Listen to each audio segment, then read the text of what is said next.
That's the tough part is because, I'll hear it from everybody. They're going to say, I got 4 inches of rain yesterday. I don't need rain again.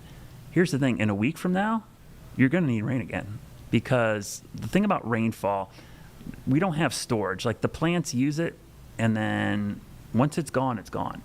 So one of the weird things about growing plants, if you have a garden, you know this, or a lawn, you need an inch of rain per week to keep everything growing. You can't get 4 inches 1 week and then go 3 weeks with no rain and expect things to be fine. You'd love to get the 1 inch a week kind of spaced out.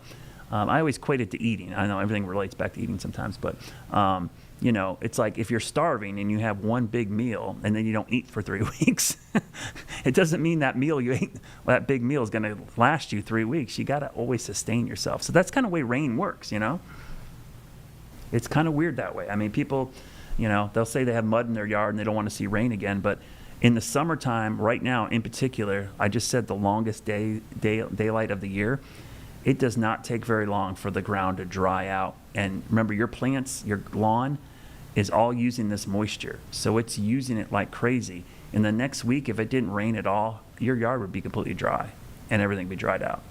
Doubling down on your food analogy, I guess what you're saying is moderation is key, right? Because when we look at these pictures from Greenville, it's too much too quickly. It's a great example, right? You got too much too quickly, it causes flooding. And that water, unfortunately, you get it that much. In some cases, the plants can't use it. That's like kind of a waste of water. You almost wish you could put it in a reservoir and that's why reservoirs are so great. We have all these great, dams and reservoirs here. That's what you try to do, store the water for later. So when you don't have rain, you can use it. In this case, when it's just running off, it's not going to anything. So in a place like Greenville, which is pretty flat out there, you're already close to the river, very flash flood prone area. Unfortunately, they see a lot of flooding in tropical systems. So for them to see that much rain through a pop-up storm is kind of unique to see that happen. So again, the storms this evening, we're going to keep a close eye on them. I think we're going to be okay. I know Vanessa's coming up here in about 2 minutes. We might do a quick update with her on these storms as they move through. The shocking thing is we have not seen any severe storms in our area. We have not seen any flash flood warnings, but I will tell you the amount of lightning has been ridiculous. So we have seen the lightning be off the charts, and remember, there's no warning system for lightning. Remember, lightning in of itself is dangerous. So when thunder roars, go indoors. So don't take any chances. Wait 30 minutes until after that last lightning strike, and then bail and get out of there. So don't go anywhere. 2 minutes from now, we're going to continue Impact News here. We'll have an update on the weather. Vanessa will join us coming up after the break.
Hey, good evening, folks. Thanks so much for sticking with us here for Live Impact. I'm Vanessa Rufus, taking over for Chief Meteorologist Brad Panovich. We are actually going to keep it with weather, though, because we still got some activity out on the radar, and we got some impacts both locally and regionally, it sounds like, Brad. So what are you watching right now? Yeah, we still have a pretty good cluster of storms moving through the metro area right now, Vanessa, and just if you're in the area around Concord, Midland, Albemarle, down to Mint Hill, Matthews, Weddington, Pineville, Fort Mill, still pretty good cluster of storms. Now, these aren't severe, but there is a lot of cloud to ground lightning. And so anybody with any outdoor activities, baseball, softball, swimming, you're probably going to have to evacuate the pool and the field for a while until these storms move through. I'll do a quick update on the storm track here because they are moving pretty quickly. So I guess that's the good news. We're not seeing the slow stationary storms that caused flooding last week, but just a heads up, there's a look, Indian Trail coming up here any minute now. Monroe Executive Airport, which is the airport down in Monroe, Mineral Springs, Monroe, 7:20, 7:30-ish, Wingate around 7:33, Marshville 7:40, and then eventually over towards Peachland and then Polkton, out there towards John G's, heading out east there, you're going to see some pretty good rainfall pushing off to the east and some cloud to ground lightning, which to me right now is the biggest impact is the lightning. There is tons of rain, but it's a very narrow band, so it's not producing the flash flooding that we had concerns with. I kind of widened it out because once this first batch moves through, I'm thinking for the most part we're done, but we've got this other cluster developing down here in York County, and the only reason I'm watching that carefully is because that's an area that was not touched by storms earlier. So the sun has been out for a while, so the atmosphere down in York and Chester County is a little more conducive for this to keep going. So for our South Carolina counties, you're likely going to see the storms linger for a while, but I think if we get to 8 o'clock or so and the sun starts going down, I think sun sets tonight, I have to look at my watch here, 8:40, so we're getting towards that super late sunset. 8:42, by the way, the latest sunset of the year coming up. We're getting close to it, so we've still got a ways to go before the sun is down and we lose that heating of the day. But unlike last week, we're not so much concerned with flash flooding. In this case, it's going to be lightning. That's the biggest deal. Yeah, I mean, I heard you during Live Impact Weather Yeah. the last half hour talking about when thunder roars go indoors. Yeah. I feel like folks take that for granted, especially if do. you do have outdoor activities Yeah. like, for example, I remember being at baseball games Oh. at some places and they take so long to call the game. And you're Yeah. like, I think we need to be going inside. And Yeah. I think there might also be maybe a fallacy that folks think about is like, well, if I count a certain number of Oh, yeah. seconds between the time I hear the thunder, Yeah. it's if you hear it, Yeah, go inside. that's basically the best. If you can hear it, you're too close. Now, technically, lightning can strike even farther than you could hear it, but that's kind of the safest. Like 90% of the time, you're going to be safe. If you can hear thunder, you need to be inside. And the other thing, remember, is I still get this, Vanessa. People don't understand that thunder and lightning are the same thing. Like thunder is just the sound that lightning makes. So I've actually heard people and come out of their mouth, I saw lightning, but I didn't hear thunder, or I heard thunder, I didn't see lightning, and they think they're safe, and it's like, no, you can't hear that, and there not be lightning somewhere. So just because you don't see it doesn't necessarily mean there isn't lightning out there. And the 30-30 rule that we use, waiting 30 minutes after the last lightning strike that you hear, is like it's an overabundance of caution. It makes sure the storm is far enough away that you can't get hit. So a lot of sports agencies like NCAA, NFL, they use that rule, 8-mile radius. They wait 30 minutes. Bank of America uses it for all their concerts.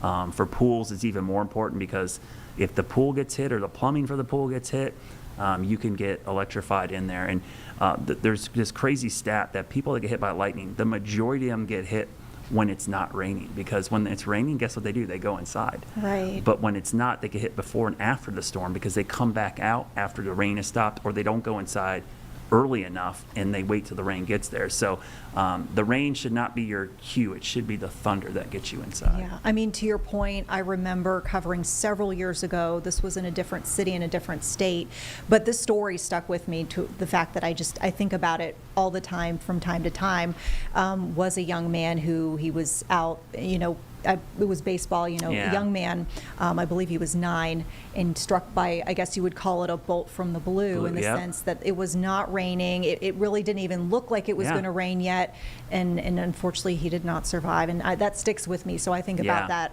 a lot when we talk about in the mountains, lightning. this happens quite a bit because sometimes people are on one side of the mountain and the mountain shields their view of the storm, but the storm is overhanging the mountain. I had a friend who got hit in the mountains that way. So the bolt from the blue, it literally can be sunny above your head, but if you're within 10 or 15 miles of a storm, the lightning could come out of the side or the top of the storm and hit you. So and unfortunately there's no severe thunderstorm warnings for lightning. Severe thunderstorms or warnings are just issued for wind and hail or tornadoes.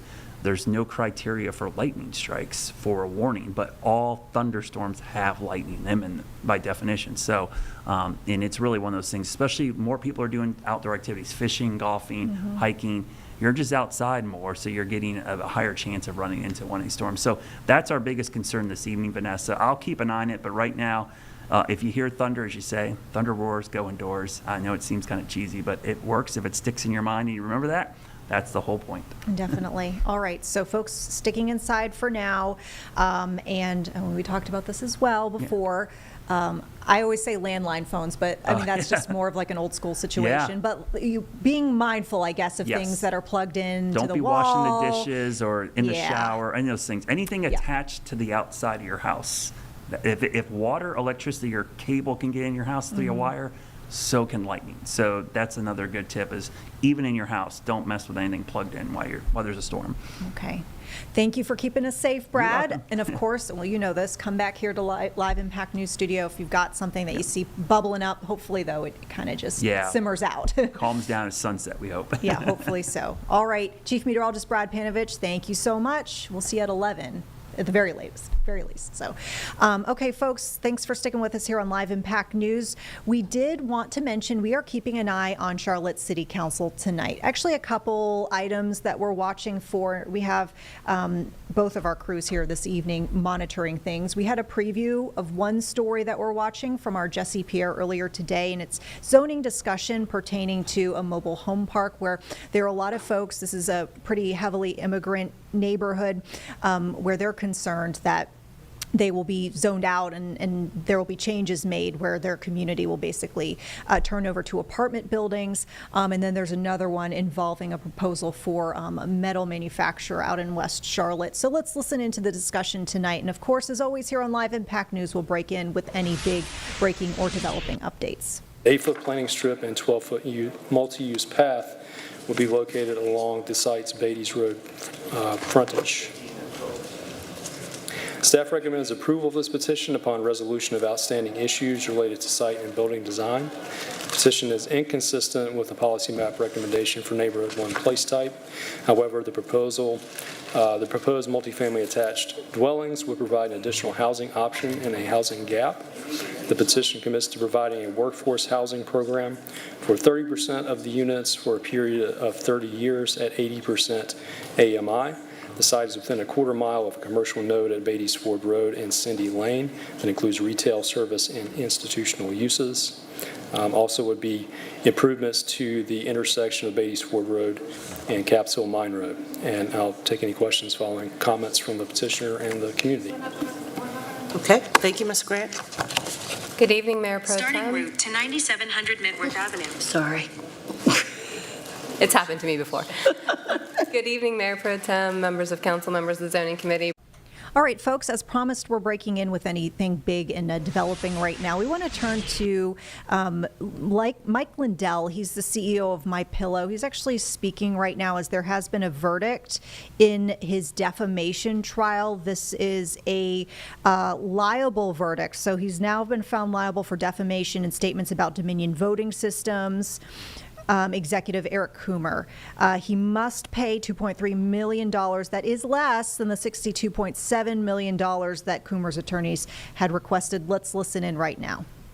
Net worth in the hole. I'm very transparent. So the answer is no, but I don't have to do anything right now. With that stuff, that will be probably another year before all this stuff gets, when you do the process you go through in this court. Remember, I waited, 4 years to get to this point?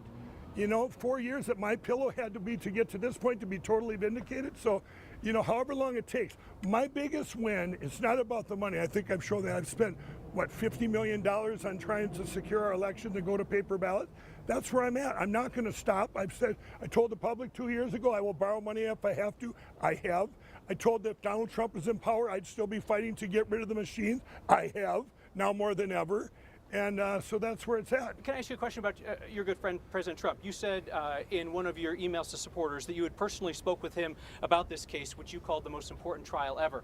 Since then, I found no evidence that President Trump has said one word in support of you.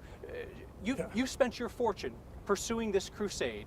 Meanwhile, President Trump's in power, his family's getting very rich, and he's not saying anything in your defense. Well, Is he number hung you one, out he's to down dry? about $1 billion, and number two, if you look up, it's pinned to my X account. If you want to look up, all my social media has something pinned there. That's where he has said. He said it in front of the whole world stage in one of his speeches not too long ago. When was that? Probably a month and a half ago. So you believe he has been sufficiently supportive of you? What he's doing on a different thing, just like he did here in Colorado, he knows all about the corruption with the electronic voting machines and to get to paper ballots. This isn't just one case. What did he do last Wednesday, Kyle? Come on. What did he request here from Colorado? He requested the voter rolls for 2020 and 2024. Even 2024. He Yep. requested them all. And you know what Jenna Griswold's going to have? Only 2024, because she deleted them all way back in 2021. They're going to find the corruption here in Colorado. That's what they're doing. They're going to. It starts with Tina Peters. You know, with Tina Peters, when she revealed that Mesa County image, no one brings that image up. Let's look at the image. I had it posted. It's corrupt. So the president's doing, and he came out with his executive order. That was about a month and a half ago. Tulsi Gabbard came out and said, hey, we got problems in our elections, if you've seen that. So they're doing stuff plenty. I don't need a pat on the back from my good friend who's the president of the United States. He loves our country, and he's trying to secure elections. And by the way, he went down $1 billion because he loves our country, keeps spending money of his own money and fighting for our country. If I could ask you another question about something that you said. You said to your supporters when you asked them for money paying your legal fees that in this trial we will reveal to the world the truth about our corrupt election platforms. Then you got inside and you said, actually the trial's not about that. We're not going to put on evidence about the corrupt election platforms. This is about free speech. Here's my question. For all the folks that you've asked for money, who have given you money, when do they get to see your evidence in court as you've promised them? They've seen the evidence. We've had it posted, Kyle, and what the judge didn't let come out here. This is what didn't come out. His name is Dr. Douglas Frank. Alex Halderman called him a math teacher, okay? This is stuff you're going to see in the aftermath because the judge would not let this out in there. That's not my fault. That's why the lawyers had to pivot, making it your First Amendment right of free speech. What didn't get exposed in there was Dr. Douglas Frank. They called him a high school math teacher. Well, let's see. What we tried to enter, and you were in there when we tried to enter, she shut it down. It was a 2-pager, his resume. Over 66 peer-related things he's wrote. He's got 180 IQ. He teaches math, but to people that have 145 IQ or better, and he's up for the Nobel Prize. So this guy is incredible. And where did he get all his data in scientific proof? He got it all. Once I met him in March of 2021 in scientific proof, he showed me 4 states that he had gotten right from their voter rolls. So what I spent the next year and a half that's where I spent most of my money. $20 million, flew around on my plane that I don't have anymore, but flew around, put in about 780 hours of flight time, meeting with Secretary of States, Attorney Generals, and politicians in every state, not some, every one. And when I went around there, I got their voter rolls like I did in Alabama, which you know came up here, 4,662 people over the age of 110 that voted. And you know what Alex Halderman said in there? He goes, who cares? That's what he said. Who cares? Then he said, they have voter ID in Alabama. Well, then explain this. You know, this is what I did all over our country. All I wanted was answers. Like here's in Missouri, 240,000 names put on their voter rolls a week before the election, and the same ones removed a week after. But I met with these people. One more question, so Mike? my question, the answer is, all my donors were very transparent in the letters we sent. You're just seeing online there. We send them letters, follow-up emails. I get on and the other day I had 22,000 people on a town hall. All my donors and stuff there. We're all in this to try and save the country. I've never done that before. I'm not a grifter. I'd be the worst grifter. You look up grifter, you ain't gonna see me. I'm not good at it. I just spend it all. Have you been grifted by other people?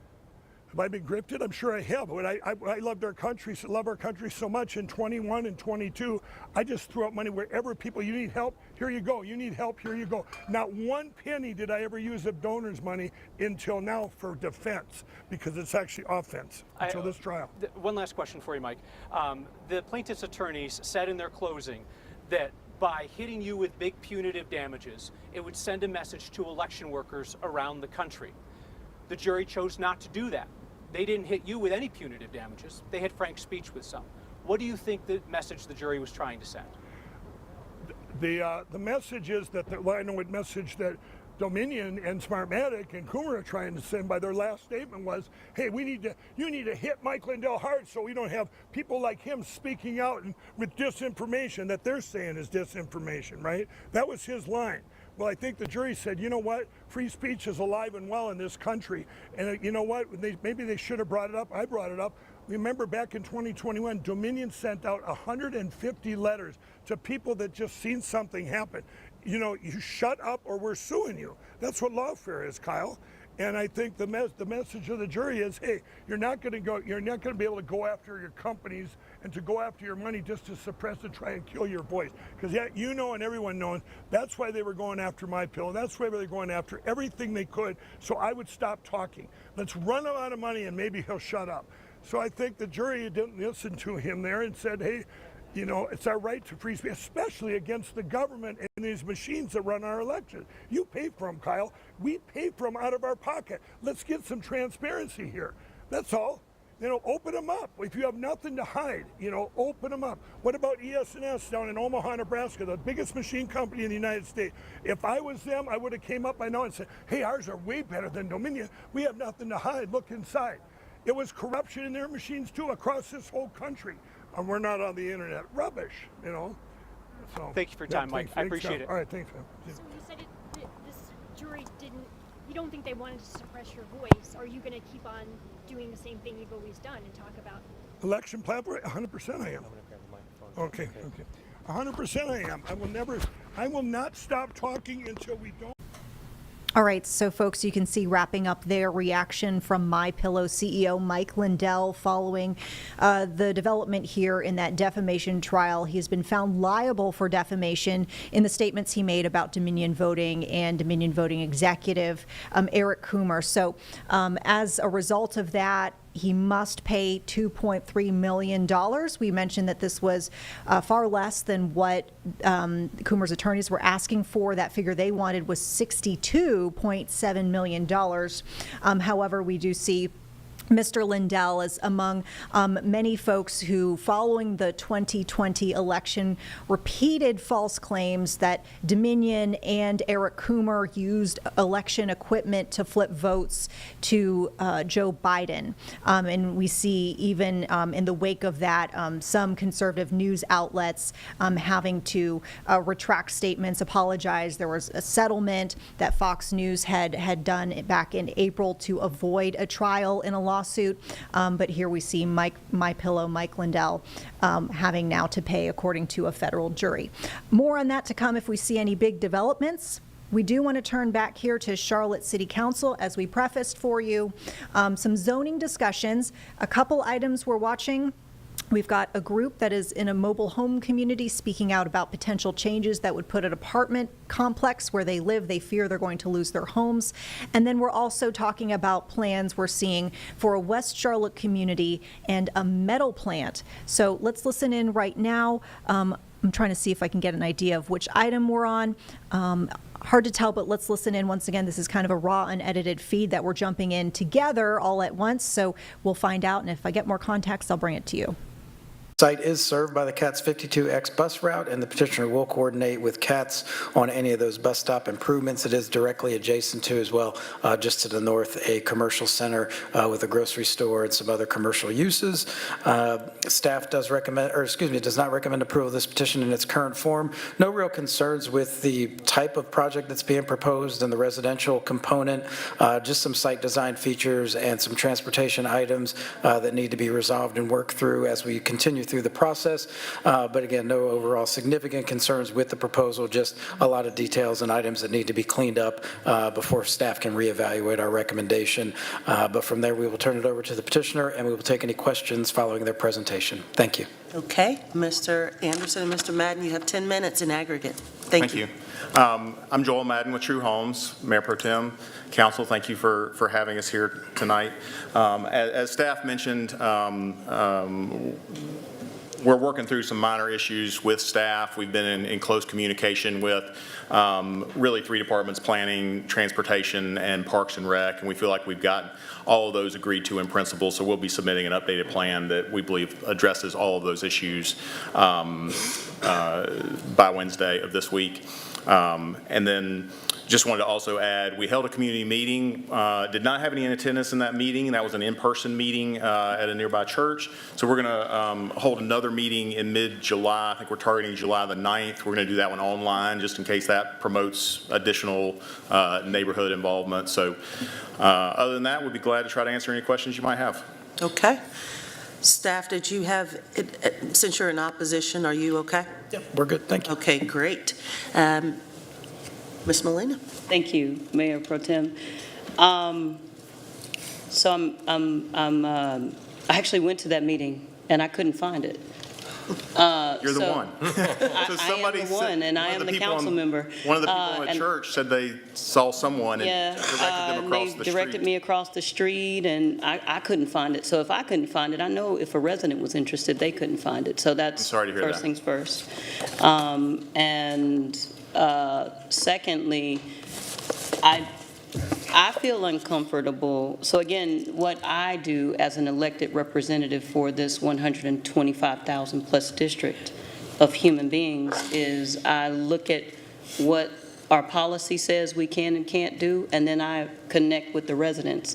And you're, in this case, and I'm talking fundamentally just from what I would imagine to be a resident's perspective, this right now is neighborhood services. So there is a potential for, in its current form, there to be somewhere they could shop, someplace they could go, someplace where they would be able to buy stuff. And now we're going to take that away and put more houses with less places for them to go and buy stuff and shop. And we haven't talked to any neighbors to see how they feel about that, right? Because that's an important challenge that we have to face as we continue to have, you know, people who want to come and live in our city, in how we look at this. We have a unified development ordinance that was developed and has been adopted as policy. And those policy maps are right now, they should not even need our implementation. When we're saying that we want to change the Unified Development Ordinance and its application from where it currently stands, I feel like we need to have a reason to do so, because there's already a policy that has guidance for what can and cannot be done. So what you're asking for is an exception to the current policy to change something that is currently existing and fitting for the residents that live there to put more residents there. Right? And so I feel uncomfortable as the representative even considering that until I've talked to some level of, you know, some level of representation of the people this decision could affect, to see if this is something that they would be, you know, in agreement with. Again, this isn't, because again, the policy map is as it should be, right? So like, it was an extreme undertaking for the council of that time that made the decision to go forward to say we're creating community area plans and policy maps that are already guiding what we see as far as the people we intend to attract to the city.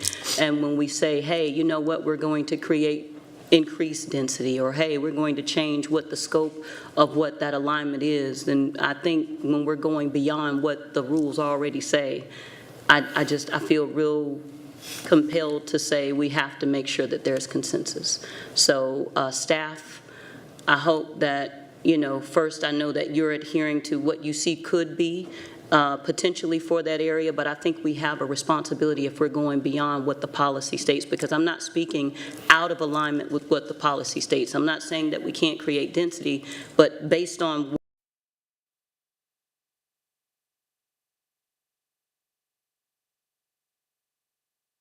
what, neighborhood. Properties that are looking to be rezoned, particularly along Mintworth.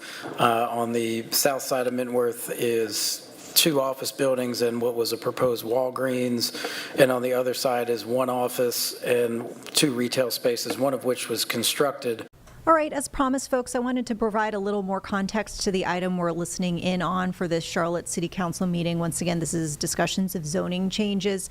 We found the item in more detail. This is a discussion over about 8 acres of property along Mintworth Avenue. So this is kind of in the East Charlotte area, close to Mint Hill, and this is rather close to the intersection of Idlewild Road and Margaret Wallace Road. Sounds like there's a petition to allow for the development of up to 64 multifamily dwellings on a site that is undeveloped, but you heard their council member Marjorie Molina, who represents this district where this request is underway, talking about her concerns with the fact that this might take away from the opportunity for folks to have developed in their neighborhood potential services. Neighborhood services is what she called them, but essentially, stores, retail, that sort of thing, versus putting in more residences. She did note this as well, and staff has noted this on the item. The petition is apparently inconsistent with the 2040 policy map and plans, as the city wants to develop over the next couple of decades. So we'll wait and see how this one goes, but once again, staff is not recommending this petition, although they are hearing from the folks who want to do this development about why they think it should happen. That's when I feel like taking a drive, but if I need ketchup and it's like, 6 o'clock and I'm cooking, I'm probably going to go to Food Line or that Harris Teeter, right? So I know the area very well. I've lived there for 16 years. So, yeah, I just look forward to continued, discussion. Yes, ma'am. Do you have a recommendation for an online meeting versus another in-person meeting? Do you have a preference as it relates to that? I honestly, I make time to be present as often as I possibly can, and I actually did go to the in-person meeting, and like I said, I couldn't find it. So I don't have a preference. I just do what it would take to get as many neighbors to participate as possible. Sometimes we're working with residents that are elderly, and so, and again, I don't know the demographics, and that's a challenge, right?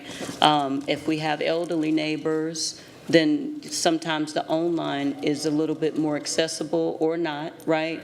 It's just kind of hit or miss, but I'll talk to our staff to see what type of connections that we have with the area to see if we can maybe help you reach out to some of the people that live, within that area.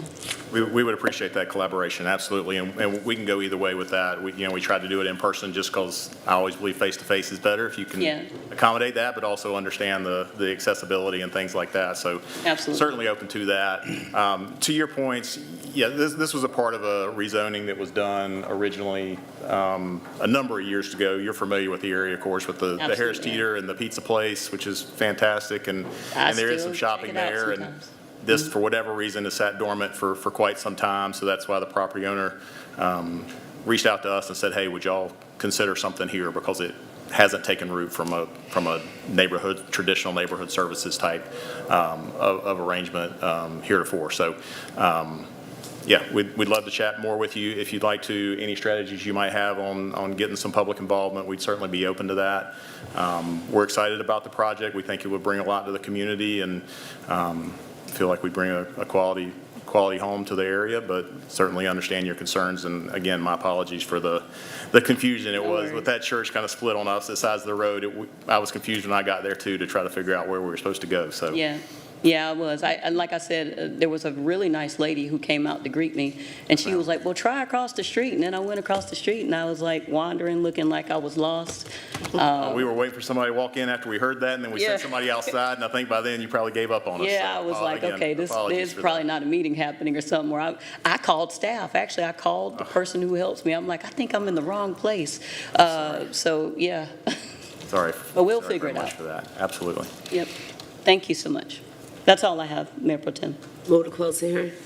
Thank you. All right, I have a motion and a second to close public hearing. All in favor, raise hands. Any opposed? That's unanimous. Thank you for coming out. And we will move on to agenda item number 18, petition number 2025-020 by Sage Investment Group. The location is approximately 2.56 acres located south of Tuckasegee Road, east of Queen City Drive, and west of I-85 and District 3, Ms. Brown's district. The current zoning is CG and ML1. Proposed zoning is N2CD. Staff recommends approval of this petition upon resolution of All right, so we'll continue to watch the city council meeting. As we talked about the fact that there were a couple items of interest that we were watching for because we had heard from some community members regarding these proposals. We wanted to take you now to a protest that happened earlier today, a demonstration outside of the government center ahead of this meeting. And it does pertain to one of the items that we had talked about, the fact that there's a community where there are a lot of immigrants living in this community. This is something that they say is a pretty affordable place to live as it is. They've lived here for many years, they say, and there are now proposals to rezone and essentially pave the way for an apartment complex, which they fear will price them out of the area. So we wanted to take you to our earlier discussion and conversation with those folks as they gathered with signs outside the government center ahead of making their voices heard at the meeting itself. So let's listen now here on Live Impact News. Today we stand with 60 families in Forest Park, working class immigrant families who own their home and have lived here for decades. The proposed rezoning embrace a tight-knit community and replace it with market-rate apartments. This is about housing. This is about immigrant justice. There are the references this policy, but I'm going to reference this policy today. The objectives of the 2023 West Boundary Placement. We are so sorry about this, folks. We wanted to bring this to you so badly, but we're having some issues with the audio, and unfortunately, you can probably tell it's essentially inaudible. So we're going to work on it. If we can get you a better quality clip, we'll bring that certainly to you. Let's go ahead and turn our attention now to Cabarrus County. Looks like the board is meeting there. Let's listen in. Of course, anything big and breaking, we'll jump in here on Live Impact News. Goals related to adaptive reuse, sustainability, and infill development. The proposed N2C zoning district is intended to accommodate a range of moderate intensity residential housing types, including multifamily stacked dwellings, which aligns with the petition's proposed use. Though inconsistent with the policy map, the proposed residential use is compatible with nearby zoning and land use patterns, which include residential, commercial, office, and institutional districts. The reuse of the existing building avoids additional impervious surface, preserves site infrastructure consistent with the UDO goals for fiscally and environmentally responsible development. And with no petitioner, I'll take any questions. Thank you. Question, Mr. Peacock. Can you talk about, this wasn't related to it wasn't mentioned earlier, but you talked about the coordinated anti-displacement strategy. You heard the original petition tonight about the displacement of a lot of people in mobile homes. Is there any discussion? All right, all in favor, say aye. Aye. All opposed? All right, carried.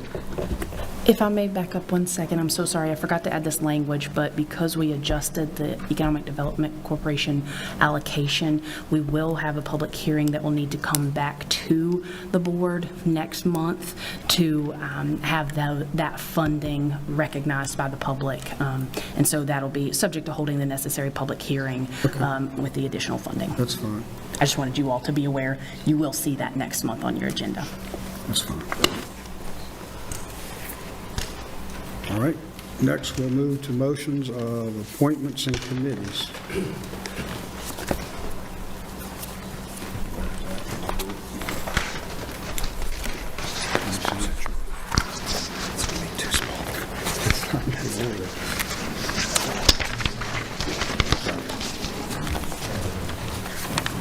All right. That's the first one. All right. First one for the removal and appointment for Cabarrus County Board of Equalization and Review. We have a motion on that. I guess that motion would be to remove McGinnis from seat 3 of the Board of Equalization and Review and thank her for her service. And appoint Mike Wallace. And you got a second? Second. All in favor, say aye. Aye.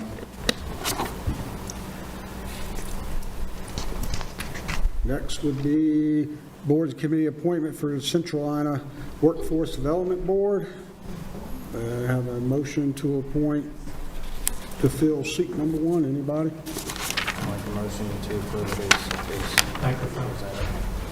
I'll make a motion to approve it, and I don't know if we want to do all 3 of these. I sit on their board, and David Holler with Central Iowa, that they've already kind of voted on these on their board. There's specific spots that board makes up, so I don't know if, are we allowed to do that? And I'll just, unless anybody has any of the other people they'd like to add, I'll just make a motion to approve all 3 of theirs.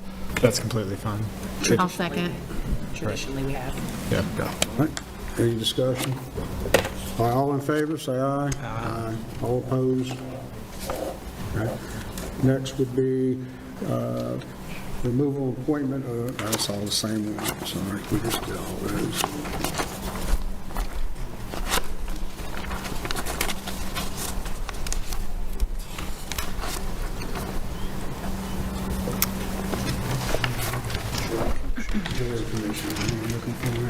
All right.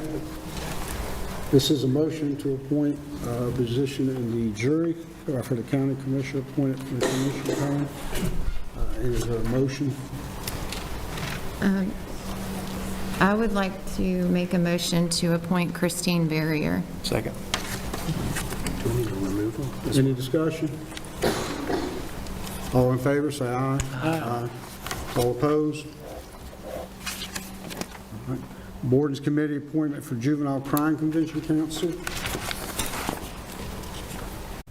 Okay, so we'll keep watching here. The Cabarrus County Board of Commissioners meeting will send you back to Charlotte City Council, where discussions are still underway about zoning. And thanks for bearing with us, folks. We are still working on that audio issue from before. Staff recommends approval of this petition upon resolution of outstanding issues related to transportation and site design. Ms. Grant will join us yet again, and I want to see if Mr. Tom Wright, are you in the building? Okay, wonderful. So Ms. Grant, you'll have 10 minutes. Mr. Wright will have 10 minutes, and you will again have 2 minutes for your rebuttal. Thank you. All right. Thank you, Mayor Pro Tem. 2025-028, it's just under 9 acres, as mentioned, off of Mount Holly Huntersville Road, just east of Oakdale and west of Fire Street Drive. Currently zoned N1A, proposing to rezone to Neighborhood 2A conditional. You can see we've got some R8 MFCD heading down Mount Holly Huntersville back over there to Oakdale, which when we did translation, when the UDO went into effect, the R8 MF zoning district translated directly to neighborhood 2A. So just want to provide a little bit of that context and background for you. The adopted place type on the policy map does recommend neighborhood 1. Again, you can see that orange just to the left that represents neighborhood 2, which again is reflective of that R8 MF zoning that is currently in place for those 2 projects just to the east, or excuse me, west. The proposal for 2025-028 would be for up to 65 multifamily attached residential dwelling units, essentially townhomes, limits the number of units in a building to a maximum of 4, does provide an 8-foot wide planting strip and 12-foot wide multi-use path along Mount Holly Huntersville, as well as 8-foot wide planting strip and sidewalk on Public Road A. There is connectivity with the projects to the west, so that provides a continual street network from this project through the other 2 existing projects all the way back down to Oakdale. That would be through Bluedale Road and a street stub also to the adjacent property slightly to the east so that road network can continue on should there be future development. It does provide open space that's accessible to residents. That would consist of some different design elements for seating, decorations, interactive elements, things like that. Also provides a 10-foot Class C buffer adjacent to single-family use or zoned property, and then also commits to some design guidelines for the design of the actual structures themselves. Staff does recommend approval of this petition upon resolution of outstanding issues related to transportation and site design. Again, it is inconsistent with the policy map recommendation for Neighborhood 1. We do have the adjacencies just next door and somewhat of a continuation of the communities that have been built there, again, particularly with that public street network that does provide that access all the way back over to Oakdale without getting back onto Mount Holly, Huntersville. So that's one element we also want to ensure that we highlight a little bit as part of this continuation of what really is those two developments again to the west. So with that, we'll turn it over to the petitioner as well as the community and take questions following their presentations. Thank you.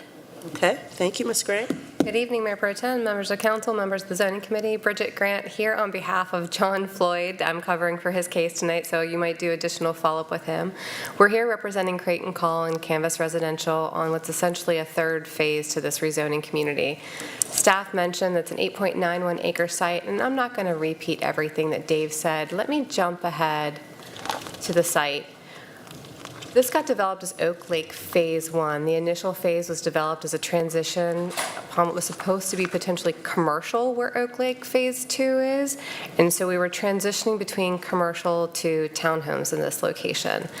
After this first phase began development, there was interest from the property owners in selling to this developer, and it created the opportunity for us to provide more townhomes in this area and provide that direct connection out to the road and sort of relieve some of the traffic that's on Mount Holly, Huntersville Road by providing a parallel path. As we've been working through on Oak Lake Phase 1 and Phase 2, the property owner that owns Phase 3 approached the development team because they had a change in circumstance and wanted to downsize away from their current home situation and thought that continuing the same quality development, continuity between the development uses, transitioning between what was happening over to the single family, and again continuing that road network that provides you an alternative off of Mount Holly, Huntersville Road and a good parallel path would be an appropriate transition in this location. So when you look at the site plan rendered, as Dave mentioned, we've got 20-foot setbacks from back of curb. We are accommodating future changes for the thoroughfare setback. We've got one access point on Mount Holly, Huntersville Road, but our internal streets will provide stubs that support the existing development to the south as well as any future development that will happen on adjacent property. With that, I'm happy to answer any questions after Mr. Wright has a chance to speak. Okay. Mr. Wright, if you could come on down to the podium, and once you arrive, you will have 10 minutes. Up there.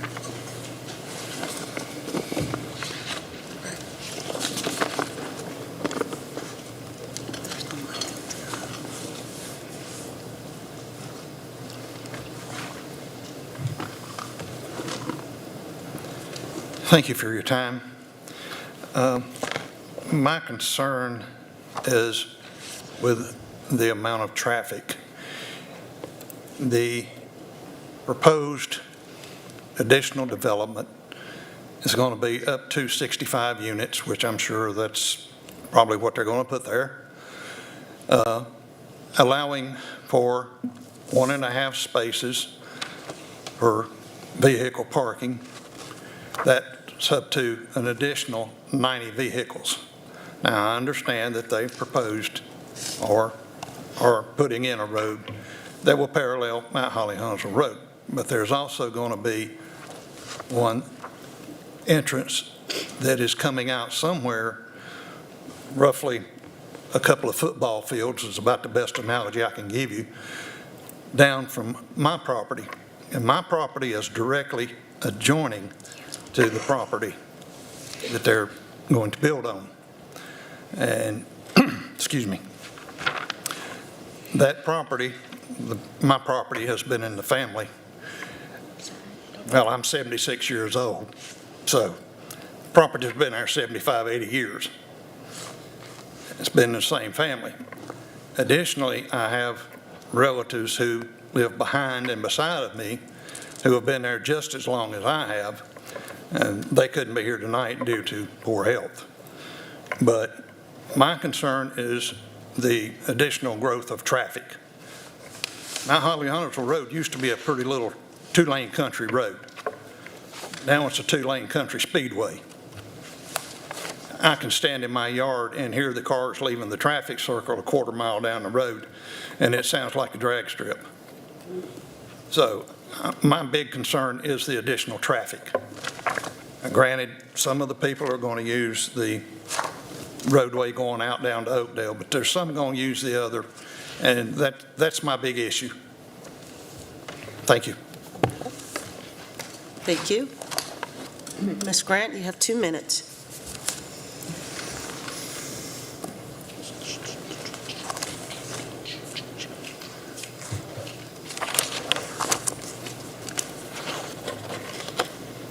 Thank you. I just want to say we appreciate Mr. Wright's willingness to come out and speak tonight and share his concerns about the proposed development. We do think that there will be some relief by using the internal street network, and it's just not uncommon when you see the amount of transportation improvements that have been made with the roundabouts in that area that some of the development followed with it. One of the things he mentioned, though, that I did want to clarify is the parking at 1.5 spaces per unit. We have a lot of conversations about parking in townhome developments. That is the ordinance requirement, and so what's noted on the plan is the ordinance requirement. We are likely going to have 1- and 2-car garages with parking in the driveway as well as guest parking available on street, so we anticipate it will be. Hey everyone, we'll come back to this as soon as we're able. Meantime, we wanted to break in with some new information coming into the Live Impact News studio. We've got reports that there are multiple agencies working on a structure fire in the Pineville area. So this is Charlotte Fire assisting Pineville Fire with this structure fire. This is reported in the 14,000 block of Howick Manor Lane. We've got a map for you right now pulled up. You can see it's pretty close to the state line. In fact, it's just a couple streets away from the border with South Carolina. Does appear to be a heavily residential neighborhood in the sense that it looks like this might be a subdivision of sorts. Multiple streets, we could see multiple homes kind of branching off of this roadway. And we have a crew heading to the scene, just so you know. So hoping if we can get you a live image here within Live Impact News, we'll certainly do so. We also are hearing medic confirming that paramedics are currently on scene here.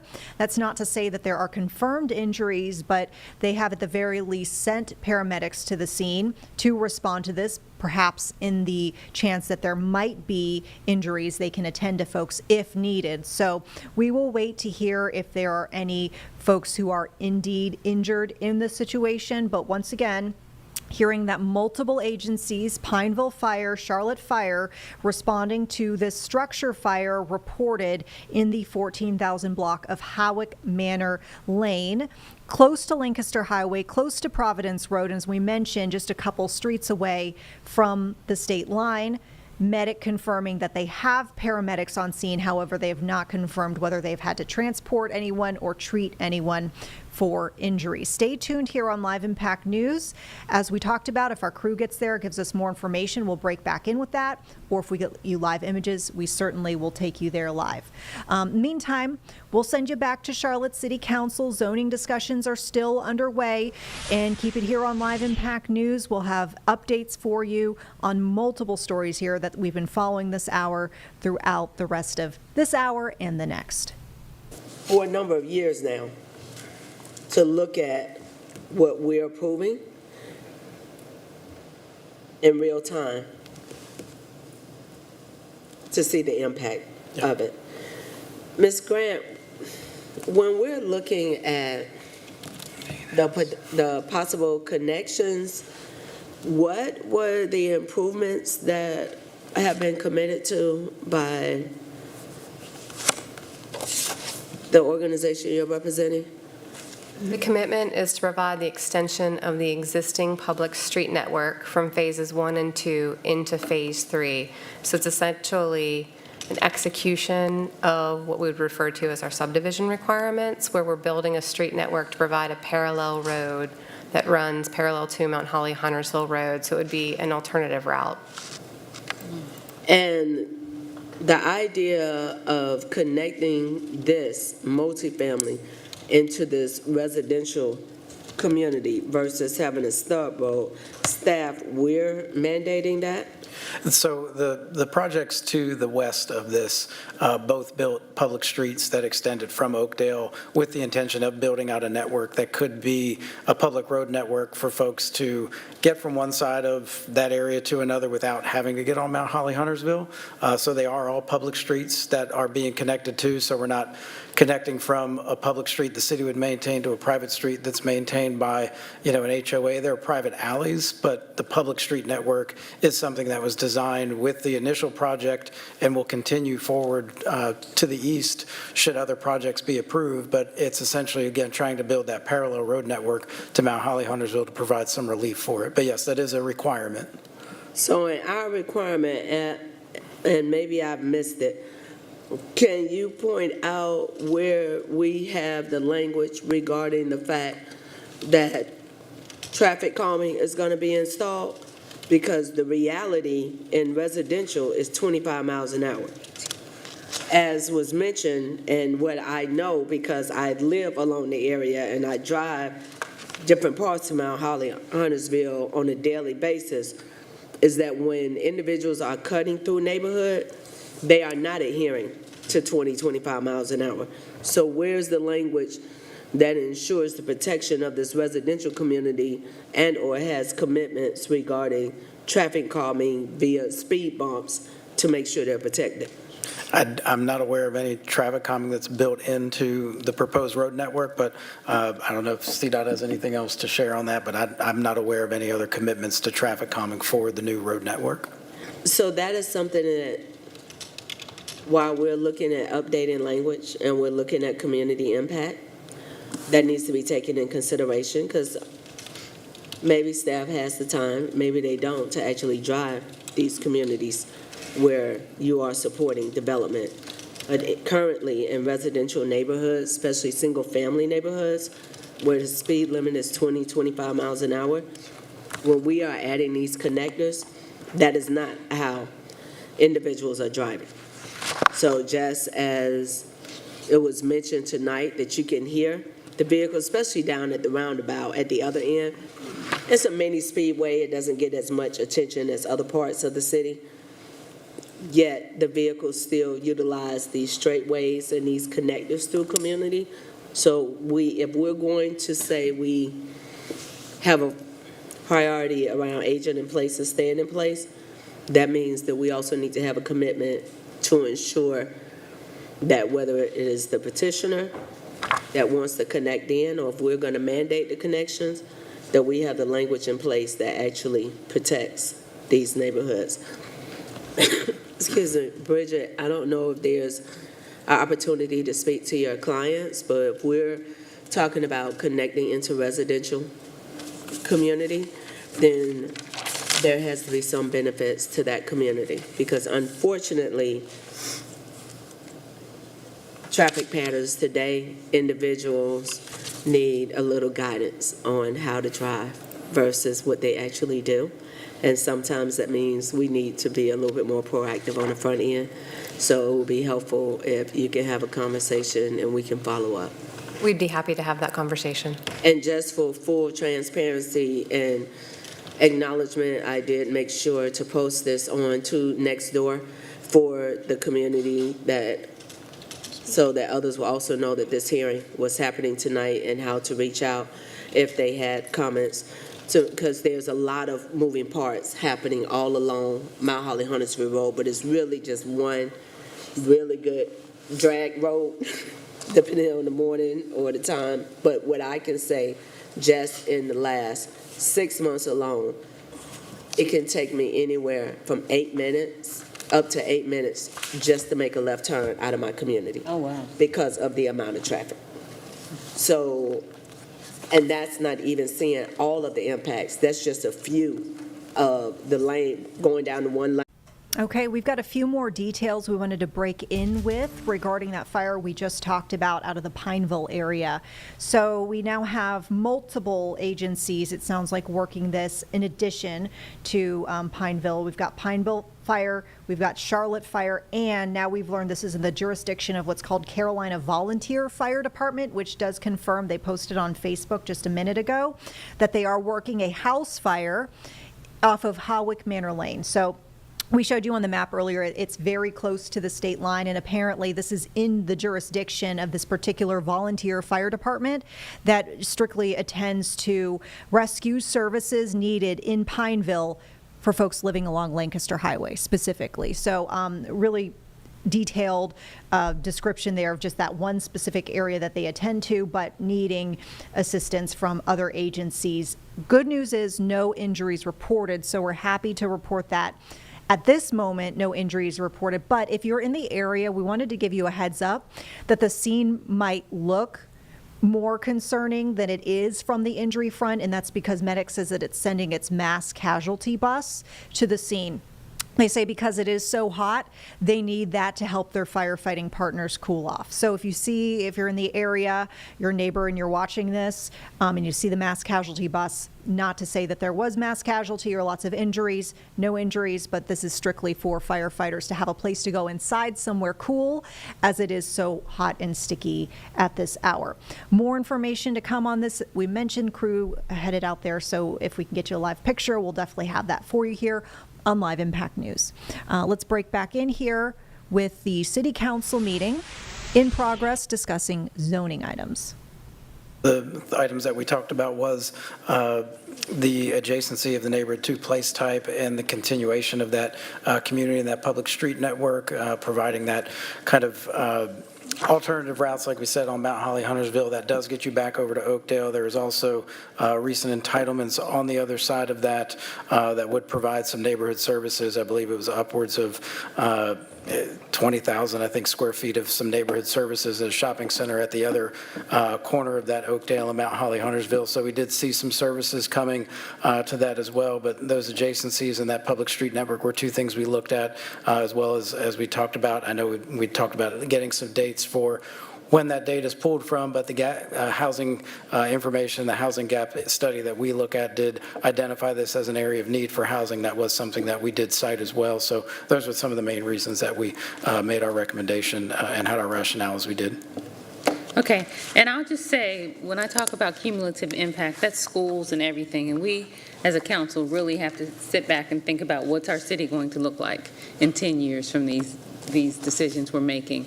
Can you provide us with a map, you or Ms. Craig, with the map? You know, I've asked for maps for District 4 areas of the approved by right and pending development and within a certain radius for the last 2 years or so. If we could have that for this area also, that would be very helpful, so that council can see from a grand scale the changes in this area. Yep. Also, how can residents keep up with the development in their area and know what's pending, what's by right, what's approved?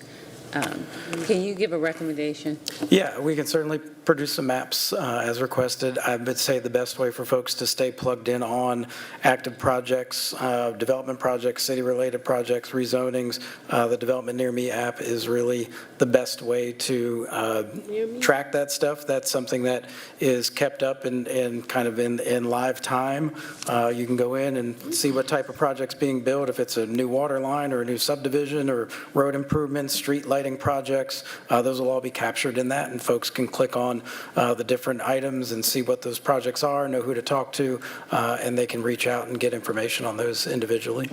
Are they able to see an illustration of all of the pending and approved petitions? Yeah, you open the map up and there's different colors and other things that kind of indicate different types of projects, dots, stars for, different types of things. So you can really see those areas that have been, heavily developed or have a lot of, capital investment projects in. They'll have a lot of, different colors and things to click on for folks to learn more about. But yeah, as soon as you open it, you can really get an idea of the type of activity going on. Okay, thank you. Well, for this petition, I'd like a map for council to be able to take a look at. Thank you. Certainly. That's all I have. Okay. Is there a motion to close public Motion hearing? closed. Second. All right, all in favor, raise hands. Any opposed? That's unanimous. Thank you, Mr. Wright, for coming out. We're going to move on to agenda item number 20, petition number 2025-029 by Summit Avenue, Wellesley Heights, LLC. The location is approximately 1.49 acres located north of Freedom Drive, east of Thrift Road, and west of Wellesley Village Road in District 2, Mr. Graham's district.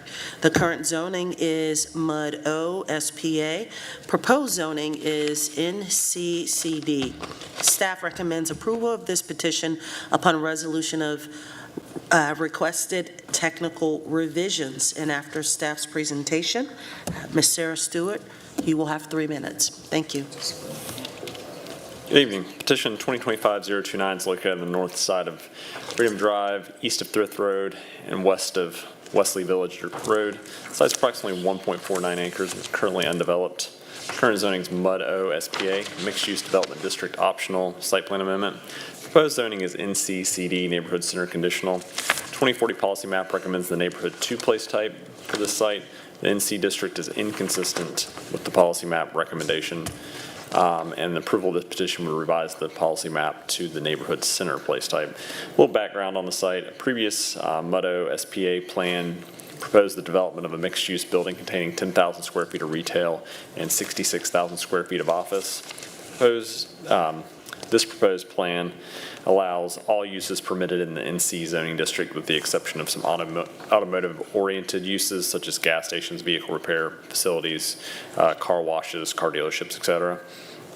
Staff recommends approval of this petition upon resolution of requested technical revisions, as the site is in a rapidly changing mixed-use area containing a variety of housing types and supporting goods and services.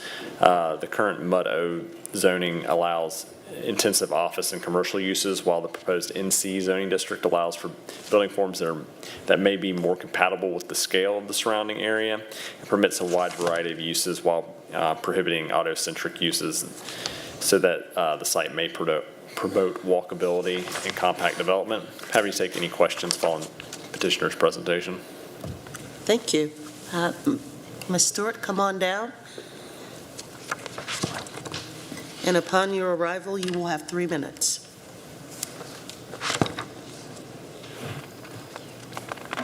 Good evening.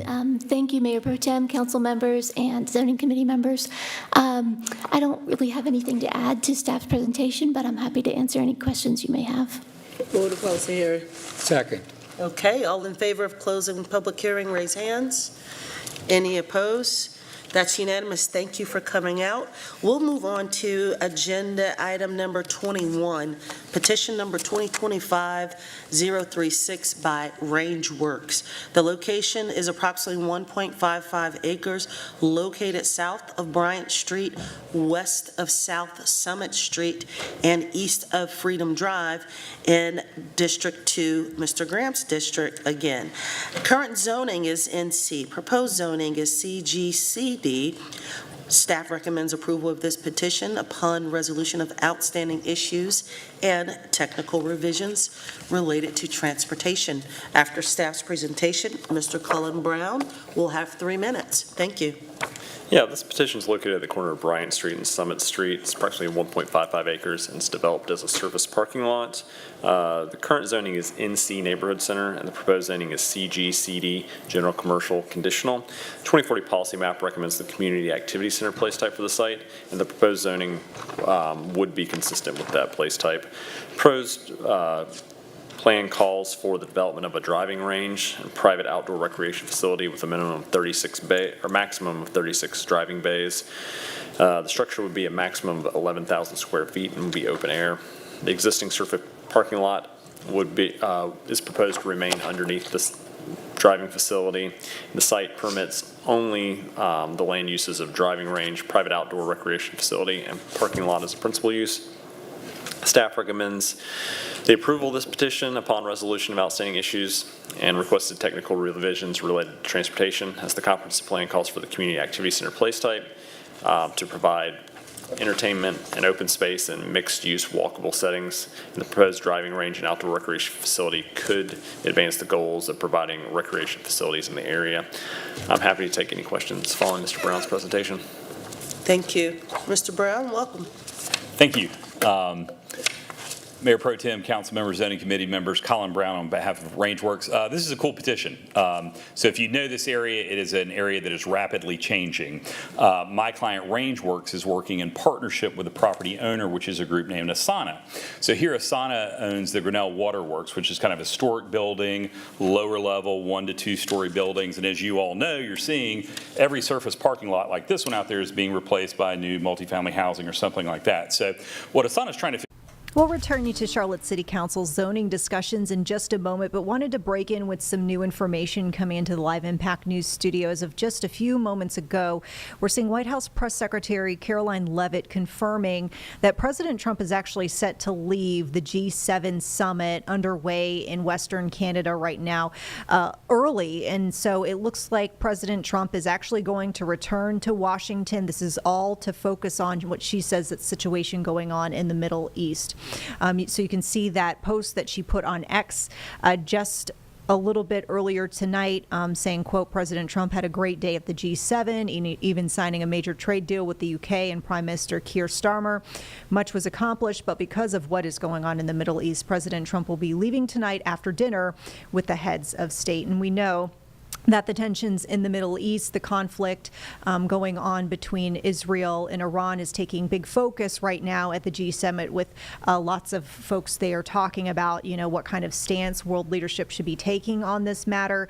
And so seemingly here, President Trump will be leaving this meeting early to head back to D.C. and regroup as far as how the U.S. needs to proceed in this matter. We do know that earlier this evening as well, President Trump had posted on Truth Social about the situation underway in the Middle East, writing on Truth Social that he basically said that everyone should immediately evacuate Tehran. So we will keep you updated as we learn more about this. We've been getting live feeds throughout the evening, just so you know, here on Live Impact News from that G7. So if we see any leadership coming up to the podium or up to the feed to make any statements, we'll certainly bring you there live. Meantime, we'll send you back to Charlotte City Council meeting, and we'll break back in with any new information. To their meeting last week. You will hear from them. I think it's fair to say they were excited, about a concept that's kind of neighborhood serving. This map I was showing you, that kind of goes downhill, so it's lower. So they were, not concerned about what they'll see for the neighborhood. We're really right up against the ramp here. Got a great view of downtown. So, golfers, that's going to be what they see. The neighborhood will not see much.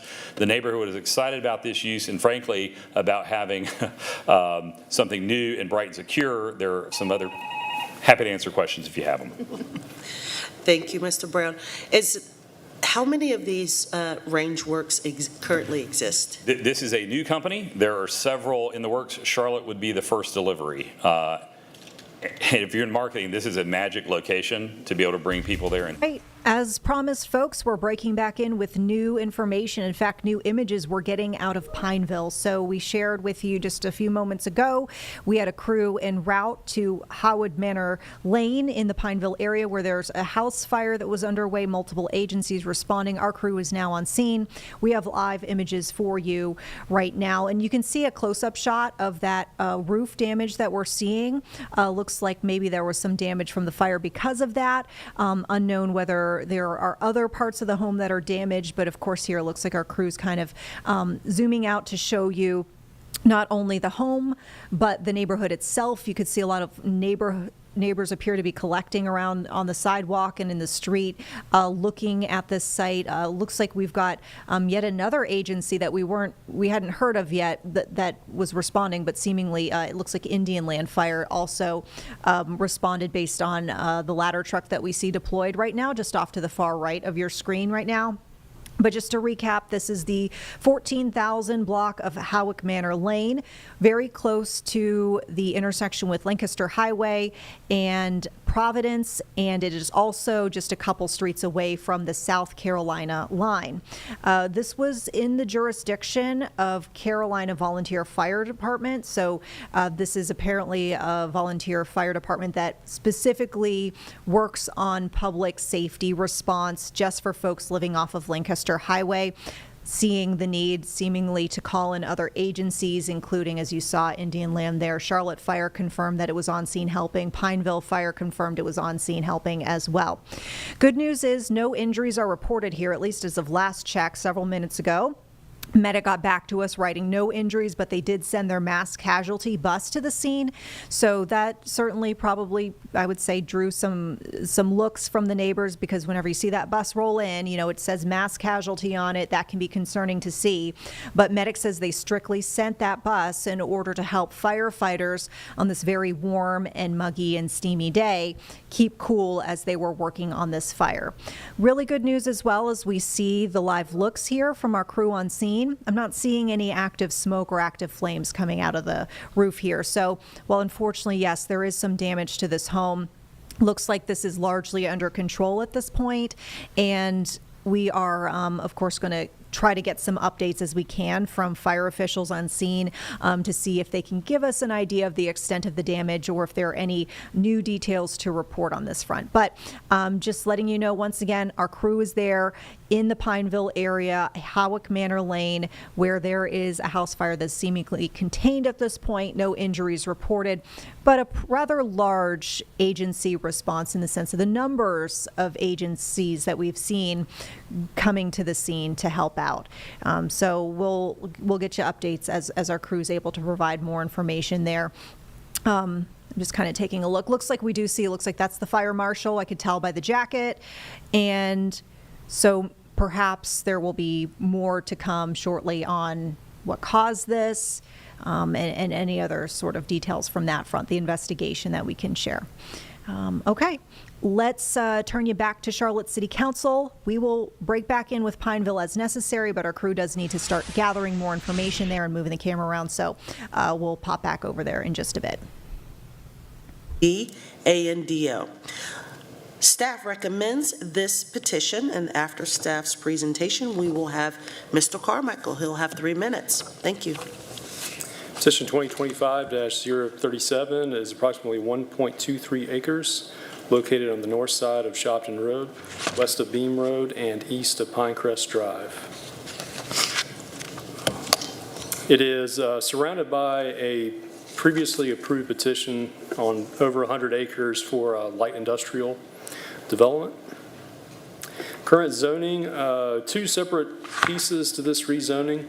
The western triangular portion is zoned I1CD A&DO. The more rectangular portion to the east is zoned N1A A&DO. Proposed zoning would effectively swap the zoning with the N1A going to ML1CD, the I1CD going to N1ACD. The policy map recommends the manufacturing and logistics place type reflecting the current zoning for the I1CD portion and neighborhood 1 for the N1A portion. So it's a tier 1 rezoning. All uses permitted in the N1A zoning district would be allowed on the western portion. Only a vehicular and truck private driveway connection will be permitted on the eastern portion of the site. Staff recommends approval of petition. It is inconsistent, but would facilitate a more efficient vehicular and truck driveway connection for a previously approved rezoning and light industrial development. The petition will allow for internal connectivity between 2 sides of a light industrial operation, reducing vehicular and truck traffic impacts to Shopton Road. The site is just south of Charlotte Douglas Airport, as well as in the airport noise disclosure overlay. And I'll take any questions following comments from the petitioner. Thank you. Welcome, Mr. Carmichael. Thank you, Madam Mayor Pro Tem, members of council, members of the zoning committee. I'm John Carmichael on behalf of East Group Properties, and with me tonight is Ms. Felicia Reddick with East Group Properties. Joe did a really good job going through many of the details, so I'll try not to be too repetitive. But The site is just northeast of Shopton Road, and it's just east of the intersection of Pinecrest and Shopton Road, and then further to the west is Shopton Road and Sandy Porter Road. But this is an aerial photograph. The site is here, and then you can see East Group is developing these two properties here. As Joe said, there is an existing zoning of I-1CD A&DO that encircles the site. Y'all may or may not recall that that site was rezoned by the airport some years ago, and then East Group purchased that property. East Group is developing a light industrial business park on the northern portion here, and then the southern portion. Okay, so folks, we were able to fix the audio issues from that earlier press briefing that we were seeing from various neighbors in a community that were gathered outside the Charlotte Government Center in a demonstration of some of the discussions we talked about are underway at that Charlotte zoning meeting that we were just showing you live. So just a quick recap here. These are folks in one neighborhood. They fear that if rezoning requests are approved here and an apartment complex is put where they currently live, that they will get priced out of the area, that they will lose homes that they've been in for years. And so they gathered outside of the government center ahead of the meeting to kind of speak on that and protest. So let's listen in on this earlier briefing from some of these folks who live in that neighborhood. 60 families of Forest Park, working class immigrant families who own their homes and have lived here for decades.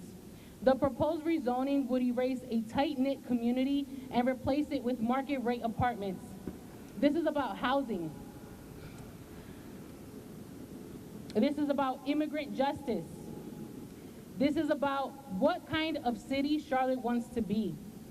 We call on City Council, vote no to displacement. Vote no to rezoning Forest Park. We're going to hear from Ismael from the Housing Justice Coalition first. Hold the paper and hold the mic, all right. This way. Hello, my name is Ismael Kayem. I am a housing attorney and a core organizer with the Charlotte Housing Justice Coalition. For the Charlotte Housing Justice Coalition, our organizing principle is housing as a human right. Everyone has a right to be housed, regardless of their ability to pay for it. Through community organizing, education, and policy advocacy, we build power with communities facing displacement at the local level. We stand today in solidarity with the residents of Forest Park mobile homes who are simply demanding that they not be displaced. This decision falls squarely within the lap of Charlotte City Council. If City Council approves this rezoning, it will replace 395 residential units and displace 60 families who are homeowners. The cost of living in Charlotte continues to increase. The average cost of a two-bedroom apartment in Charlotte is now $1,795. The 2024 State of Housing Instability and Homelessness Report uncovers that 50% of renter-occupied households and 22% of owner-occupied households in Mecklenburg County are cost-burdened, meaning they spend more than 30% of their income on housing. 60% of renters in Charlotte making between $50,000 and $75,000 are cost-burdened. This rezoning represents an assault on our communities. This means tenants, immigrants, working-class people, and others. And it's rooted in policy decision-making that prioritizes profit over people. As a direct result of community organizing efforts from groups like ours, the Charlotte Housing Justice Coalition, and other community groups, the City of Charlotte created the Neighborhood Equity and Stabilization Commission. This commission, the NEST Commission, which studied and made recommendations, is a commission that studied and made recommendations for citywide anti-displacement policy. It was adopted in 2023. The city rarely references this policy, but I'm going to reference this policy today. The objectives of the 2023 NEST anti-displacement policy are as follows: increasing access to resources and services to enhance residents and neighborhood stability, preserving and increasing access to home ownership, incorporating anti-displacement in new and existing affordable housing programs, partnering with communities for planning and advocacy, celebrating neighborhood identity and support anchor institutions, supporting initiatives shared home ownership models, ensure racial equity and inclusive participation in decision-making, conduct transparent, culturally competent, and accessible communication with communities facing displacement.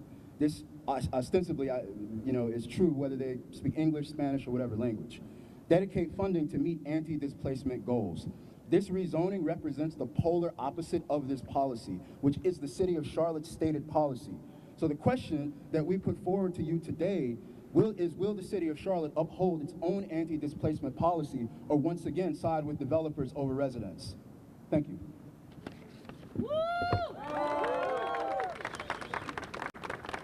Sí se puede. Sí se puede. Sí se puede. Eso. Now we're going to hear from Mary Ann from the Carolina Migrant Network. Un aplauso.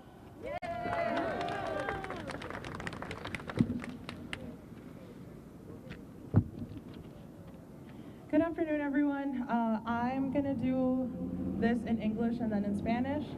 I'm Mary Ann Reese with Carolina Migrant Network, an organization supporting families with loved ones in deportation proceedings. We are here today because displacement is an immigrants' rights issue. In recent years, we've all witnessed increasing displacement in our city. As development and gentrification spread, many of our community members, especially in neighborhoods like Forest Park, have been pushed out of their homes due to rising costs and lack of protections.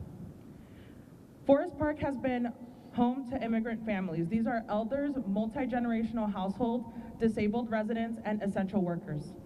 This is more than just a place to live. It's where people have built futures, families, and lives. The immigration system already leaves many of our neighbors vulnerable. When displacement is added to the mix, it multiplies the risk of homelessness and of home separation, and of family separation, and of being pushed into unsafe and exploitative situations. Immigrant communities live in uncertainty every single day. We receive calls every day from community members who are afraid to live their lives, afraid to do everyday things that others don't even have to think twice about. And that's without factoring in the possibility of losing their homes. Immigrant families regularly face discrimination in housing markets. For many, relocation isn't just difficult, it's impossible. Forest Park is a community rooted in trust. Across languages and cultures, neighbors care for and support each other. To tear that apart and to erase that is a form of violence. If our city claims to welcome immigrants, it must do more than just issue statements. It must protect immigrant neighborhoods. We urge City Council to stand with immigrant families, to stand with Forest Park, and to say no to displacing the residents of Forest Park. Ahora lo hago en español, pero por favor, sean un poco pacientes conmigo. Me llamo Marian Ruiz, soy una organizadora de Carolina Migrant Network. Somos una organización que apoya familias con seres queridos en procesos de deportación. Estamos aquí porque el desplazamiento también está conectado a los derechos de las familias inmigrantes. En los últimos años, todos hemos sido testigos del desplazamiento en nuestra ciudad. Mientras el desarrollo y la gentrificación se expanden, muchos miembros de nuestra comunidad, especialmente en vecindarios como Forest Park, han sido expulsados de sus hogares debido al aumento de costo de vivienda y la falta de protecciones. Forest Park ha sido durante mucho tiempo un hogar de familias inmigrantes. Aquí viven personas mayores, familias multigeneracionales, personas con discapacidades y trabajadores esenciales. Esto es mucho más que un hogar para vivir. Es donde la gente ha construido su futuro, sus familias y sus vidas. El sistema migratorio ya deja a muchos de nuestros vecinos en situaciones de vulnerabilidad. Si a eso se le suma el desplazamiento, el riesgo se multiplica de quedarse sin hogar, de separación familiar, de terminar en situaciones inseguras o de explotación. Las comunidades inmigrantes viven incertidumbre todos los días.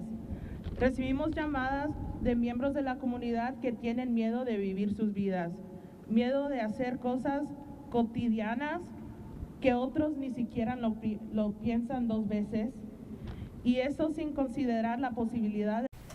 Okay, folks, while we're hearing in this briefing some of the Spanish language translation is going on, we just want to give you kind of a backstory on all that's proposed for this area. So you heard this woman talking about this community forest park, and this is a place where it's mobile home community. You can kind of see signs in the back where folks are saying that they basically are homeowners. They own their mobile homes here, and they're really concerned that they might have invested all this money into these homes, that if they try to move them, if they can even be moved, they might fall apart, they're saying, in some cases, or they might be priced out of the area. We're looking at this proposal here. This is a proposal to replace this mobile home park by 2026, replacing it with about 400 market rate units and commercial space. So we talked about this was discussed at the zoning meeting tonight. It sounds like city leaders have a timeline of maybe next month where they will have a decision made. It sounded like during this meeting as well, city leaders were asking staff and other folks for more information about what resources would be out there if families did indeed have to move. Okay, we'll listen back in full to our next speaker here in this press briefing. Hold on. I think I turned it off. Hello? Lo apagué. Mariana. Hello? Mariana. Okay. So now we're going to hear from the tenants. Maria, she's going to be speaking about her personal experience. She will be talking in Spanish. Hola, yo me llamo María Albarrán y yo vengo a apoyar a mi comunidad. Habla un poquito más fuerte. Yo llevo 18 años viviendo ahí en las trailas desde los 6 años. Crecí ahí, hice amistades, conocí vecinos, nos apoyamos entre todos. Y para mí ha sido un poco difícil, como para mí, para mis papás y como a unos vecinos que no pueden encontrar casa o no pueden buscar dónde irse a vivir porque no tienen, son inmigrantes aquí en los Estados Unidos y no tienen crédito, no tienen cómo sacar un pago para poder sacar una casa. Para mí, yo no quiero que me saquen de mi casa. Yo hace 3 años compré mi trailer ahí en la Forest Park y yo quisiera que mis hijos...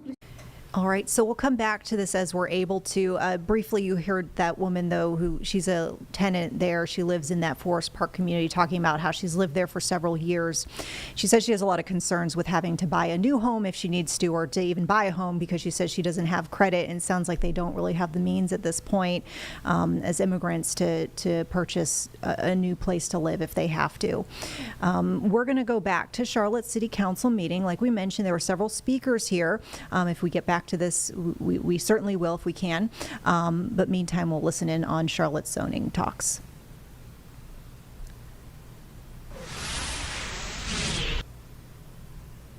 The door for potential house. That's just like saying that it's in the airport noise overlay, but we're going to approve housing when we told everybody else you need to sell because it's an airport noise overlay.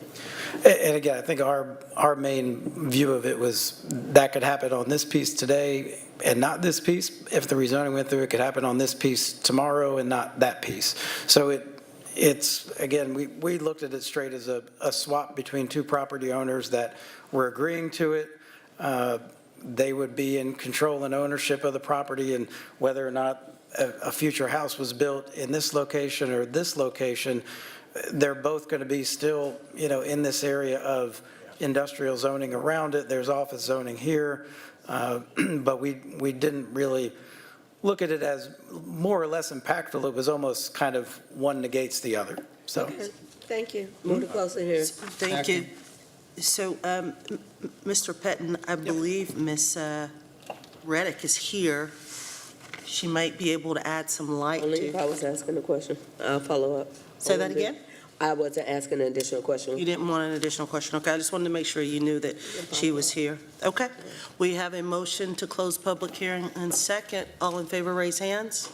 Move to adjourn. Thank you. We have one more. Oh, we got another one. More, so we have one more. I know that's right, Ed. Let me. Yeah, okay, that was unanimous, clerk, for the closing of agenda number 22. Anyway? Thank you, Mr. Carmichael. I think Mr. Gross would be a little bit upset by that. Now, we will move on to our final agenda item, number 23, petition number 2025-038 by Long Valley II, LLC. The location is approximately 7.76 acres located north of Forest Point Circle, east of Forest Point Boulevard, and south of West Arrowhead in District 3, Ms. Brown's district. The current zoning is BD/CD. Proposed zoning is OFC. Staff recommends the approval of this petition, and after staff's presentation, Mr. Gross will have 3 minutes. Thank you. Petition 2025-038 is located on Forest Point Circle, just kind of southeast of the intersection of West Arrowwood and I-77. The property is zoned BD/CD, distributive business, conditional. The proposed zoning is OFC, Office Flex Campus, which is a conventional zoning district. 2040 policy map recommends the manufacturing and logistics place type. The OFC district is inconsistent, and this rezoning would revise the policy map to the campus place type. This is a conventional rezoning petition. There's not an associated site plan and would permit any use allowed in the OFC zoning district. Staff recommends approval of this petition as the site is surrounded by properties developed as office uses, and the proposed OFC zoning district is compatible with the existing uses, and there are several adjacent properties zoned OFC. Happy to take any questions following Mr. Gross's presentation. Thank you. Mr. Gross? Good evening, Mayor Pro Tem, members of the City Council and the Zoning Committee. Nolan Gross with Urban Design Partners, representing the petitioner, Long Valley II LLC. Max was very thorough in his presentation. As he mentioned, this is a conventional request, so I'm happy to answer any questions you might have. Thank you. Any questions? Move to close the hearing. Second. Okay, all in favor of closing public hearing, raise hands. Can I try again? Any opposed? That is unanimous. Move to adjourn. To adjourn. All right. All in favor of going home, please do so. Thank you. Have a good night.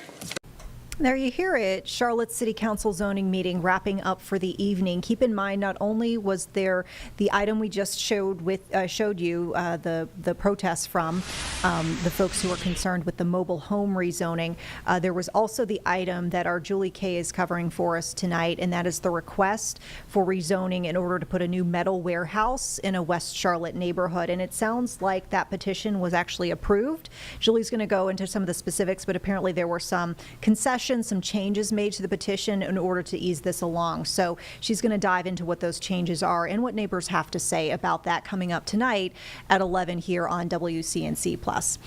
With that, we do want to turn to an earlier conversation that we had today with the mayor of the town of Lake Lure. And so we know that Lake Lure is one of the hard-hit areas by Helene, and here we are about 9 months later, folks in various communities in the high country still recovering. However, the mayor sat down with us today on Live Impact News in our 3 o'clock hour to talk about how they are open for business. They want folks to come, and while the lake's not open, they still have plenty to do. So let's listen in to what the mayor had to say.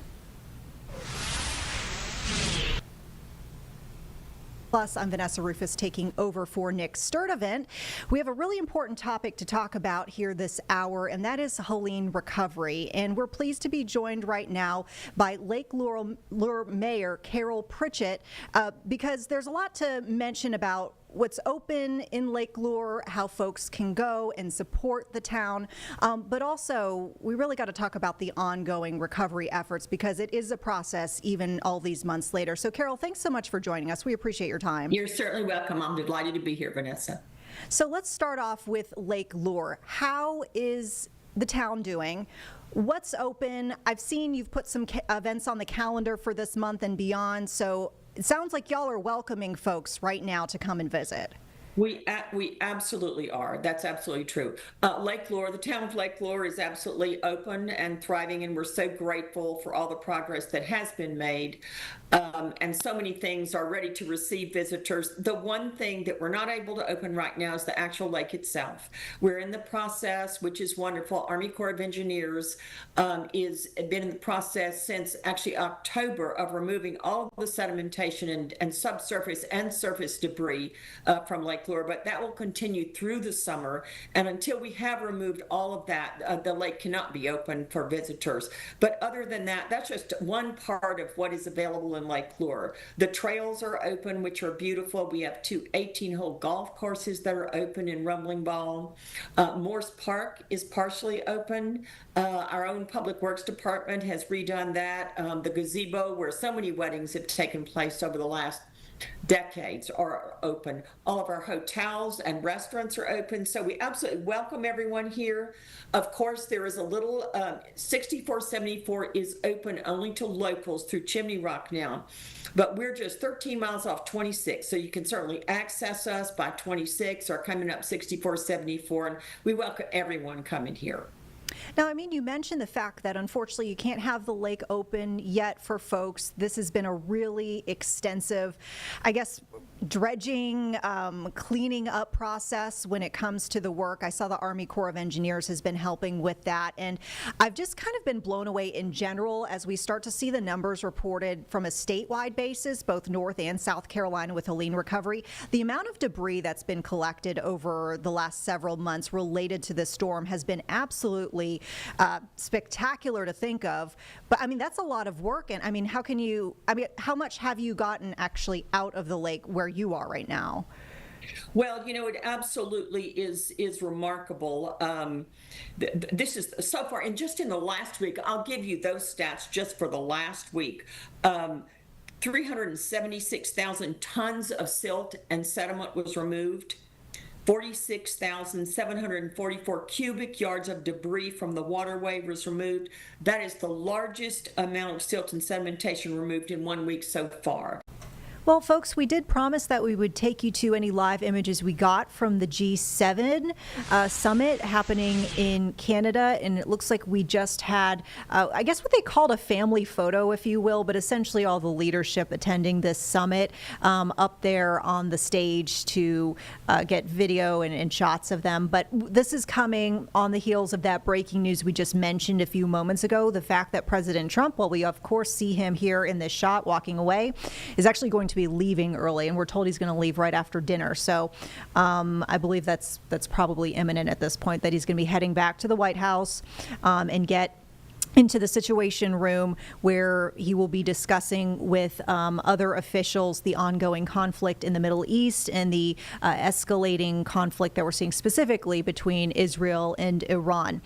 So he was there with a group of 7 leadership talking about, and not a surprise, of course, as leadership was getting together for this meeting, the Israel-Iran tensions were coming up as something, as a topic of discussion, with leaders there saying, what sort of stance are we going to be taking, and how do we proceed? So seemingly the situation getting dire enough or important enough that the president will be heading back to Washington tonight.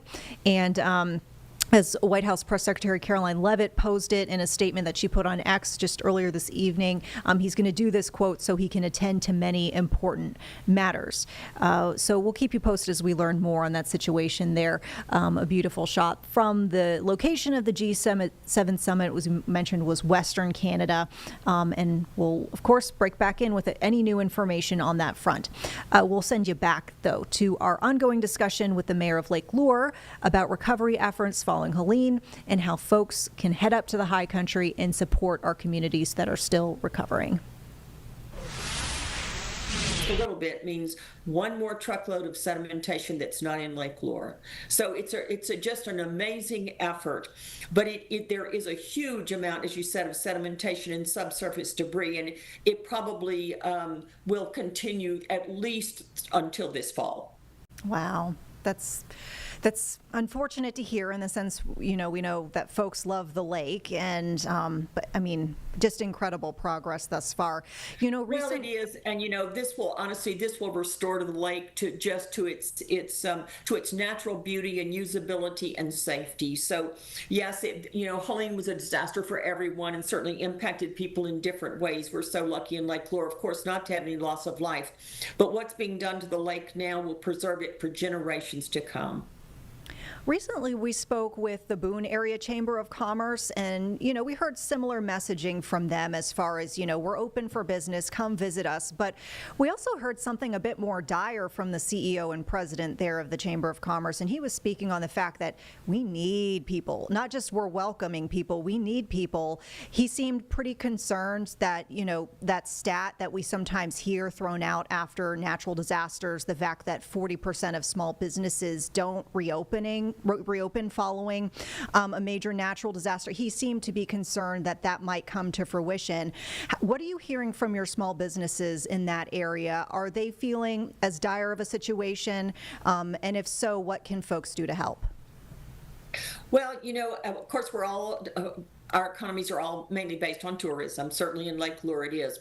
However, the tourism, our product for tourism here is the natural beauty of Lake Lure. Yes, certainly predominantly lake, but also the mountains, the trails, the parks, the golf courses, all those different things. So we don't have many merchandise stores here. So in a sense, that's really better because you can focus on more than one thing. Though you may not be able to access the lake right now, you certainly can access all the other things that we have available. It is very difficult for small business owners because we all know that small business owners have just a certain amount of capital reserves and really can't afford to go too long with no revenue coming in. And that is one reason that it is so important for us to encourage people to come and enjoy all the things in Lake Lure. As an example, we'll be having our usual 4th of July celebrations on both the 3rd and the 4th, one in Rumbling Ball and one on the beach here. We are having many celebrations like that. So I encourage everyone to come. It is, certainly we need to give all the help we can to our small business owners to help them live through this until we have Lake Lure back to its pristine beauty. Yeah. I mean, one of the things as well that I think about with Lake Lure, and this just comes from, being a animal shelter volunteer, so I have a lot of colleagues, in my volunteer work who are also big animal lovers, but that was the Rainbow Bridge that was out there where everyone would bring their dog collars after their furry friend had passed away and crossed the Rainbow Bridge, right. And that got destroyed during Helene. But I understand that y'all have tried to get that back up and running, and maybe there were some ways to salvage, some of that bridge. Is that back in place for folks? We are, we're working on that right now. That's a work in progress. Certainly we're working with FEMA to get funding for that, certainly, but we are trying to preserve whatever parts of the bridge. It's not usable and it will have to be demolished, but we would like to preserve parts of it if we can as a memorial to all the wonderful things that have happened on that bridge in the past. So that's certainly part of our plan moving forward. Yeah. So you just mentioned FEMA. From my understanding, you recently touched base with FEMA again. You had a recent meeting in the past couple of days with FEMA. How is the work going on with FEMA? Because I know we obviously were transitioning since Helene first happened to a different administration over FEMA. And so some things have kind of transitioned, it sounds like, as far as, perhaps how FEMA might be operating going forward following the hurricane season. How was that transition for y'all? Do you feel like you're still getting what you need from federal agencies? And I guess, we'll keep it there with that question for now. Yeah, our personal interaction with everyone from FEMA has just been very productive, and they're certainly very knowledgeable and certainly trying to help us. It's not a problem with the individual, so we've had a great partnership there, but it is an extremely slow process. We've received so far just $2.1 million in funding, and that is actually for money that we spent out of the town's bank accounts, so to speak, in the first 3 weeks to do emergency work. And so that's really a refund. But as far as being getting any obligation from FEMA for projects that we have moving forward. That is a very, very slow process, I'll be honest with you. I think that, there is certainly a collaboration between FEMA and the state, and I know both parties are working very hard with that. It is difficult because our town just has an annual budget of $9 million. So we look at probably 50% of our revenues being lost for this year because of the lake and the marina. And when we had to expend, $2.1 million of our own money, which is understandable, we use local contractors and we're so thankful for them, but they need to be paid immediately. So that puts all small municipalities, not just Lake Lure, in a very difficult position. We're very fortunate going into this. We've had a very prudent town manager and financial officer, and we were in good financial shape prior to the hurricane, so that's good for us. But it is a slow process, and it is something, however FEMA is restructured or reorganized, that is something I think that needs to be focused on, and that is how to expedite the process of getting funding to the municipalities. I mean, and as far as, speaking on how things could be improved on that front, I was also curious how things were going as far as, some of the relief funding that we've seen discussed on the state level. Of course, we've also seen similar discussions on the federal level as well. And we heard, once again, we spoke with the Boone Area Chamber last week, and the CEO and president flat out said, he said, y'all need to take this Helene recovery out of the budget because the budget talks are going slow, and he seemed to feel like it was holding up the Helene recovery for so many folks. And so, I'm just curious to hear how your discussions might be going with representatives about, getting the help that you need from a state level, perhaps. Well, the state is certainly very involved in it, and of course, FEMA now was 100% funded by FEMA. Now it's 90% for the federal government and 10% for the state. So certainly, General Assembly, and the Senate, they're looking to see where to find that money. And there certainly is, there is a difference in whether it's in the budget, which can make it certainly a slower process, as compared to the Senate, which has a separate way to fund the money. So, I think the state, I will tell you, I've heard so much discussion about all of these processes, disaster recovery funding should be handled by the state. And I don't disagree that many times the state knows better because they're closer to the disaster, closer to the municipality. They know better what funding is more necessary than others. But, that is a large department to develop, and one that I think the state is focusing on now moving forward. Grow North Carolina certainly has been implemented by Governor Stein, and they're working on trying to make sure that funding gets to the municipalities. So, it is a very slow process. FEMA has always been a very slow process, and I certainly do believe that there are things that need to be done to expedite that. I'm just curious your thoughts as you reflect back on the last several months now of the storm and then the recovery that followed. What have you learned about your town, about the folks in your community in the wake of the storm? Well, I'll tell you, it's just been remarkable. They always say disasters bring out the best and the worst of everyone, and that's probably true. But I think that, the amount of resilience and compassion and loyalty to the town has just been remarkable. We have not, so many people have said, is everybody leaving? Or no, people are not. They're here for the long run. They are willing to dig in, do whatever they need to do to adapt to the difficult situations right now. And, most of the residents here, everybody's had to make accommodations, from the business owners to the residents.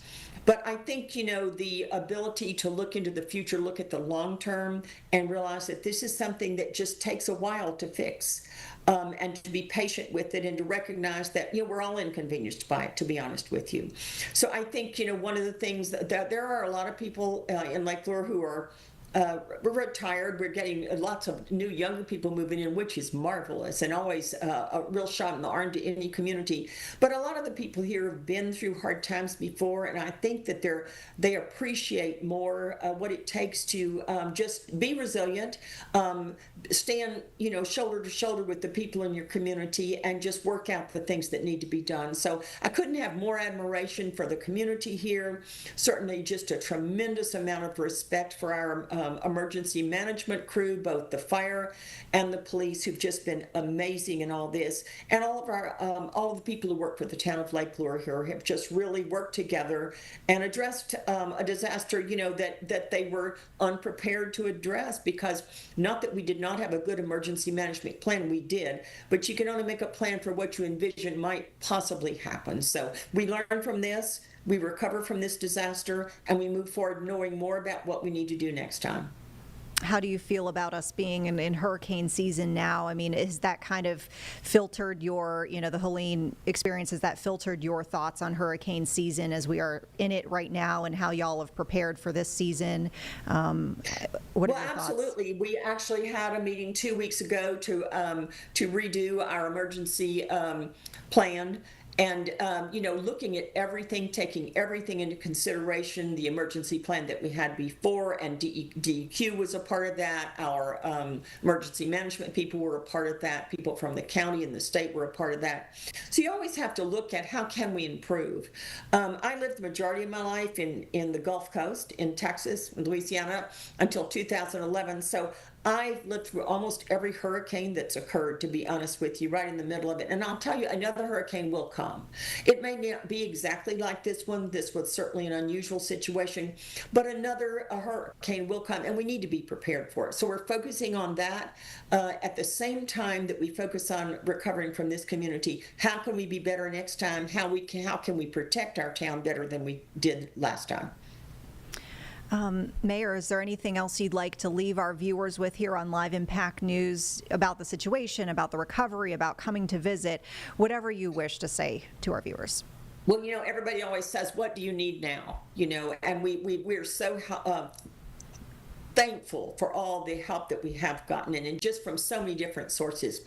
If there was one thing that people could do to help now, it would be to come and enjoy Lake Lure.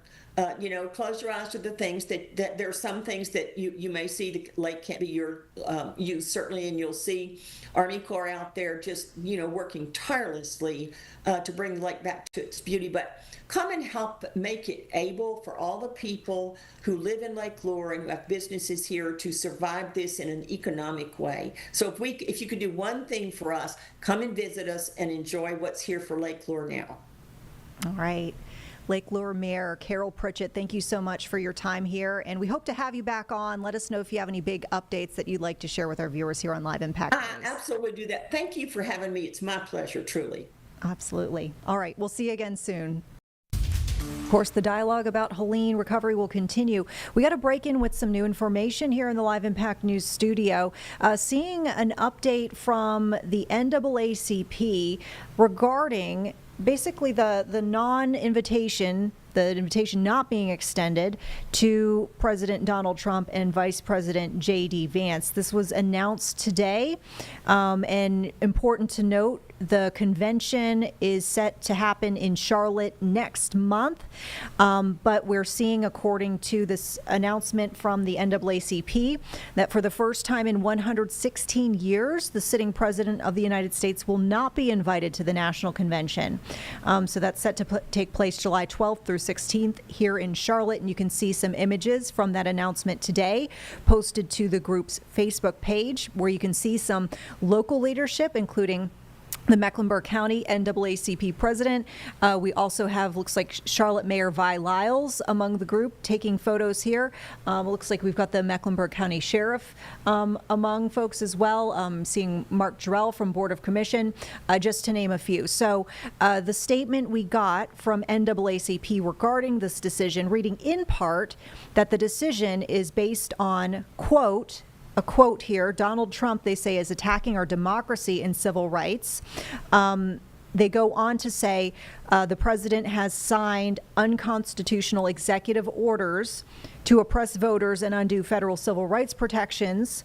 He's illegally turned the military on our communities, and he continually undermines every pillar of our democracy to make himself more powerful and to personally benefit from the U.S. government. That's a quote, once again, from the NAACP.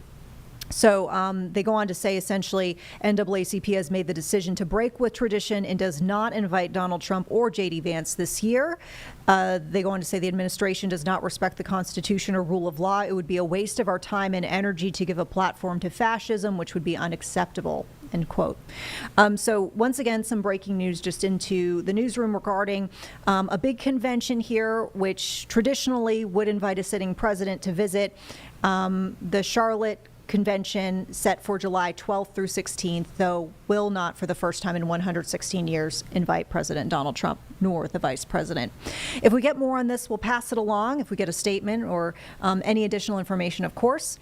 But we did want to talk about, speaking of Charlotte, another headline that came out from this saga that has to do with Charlotte City government and CMPD Chief Johnny Jennings, the investigation that our team has been looking into about the settlement. We know that he's going to be retiring at the end of the year, and there's going to be a $305,000 essentially separation agreement, retirement settlement.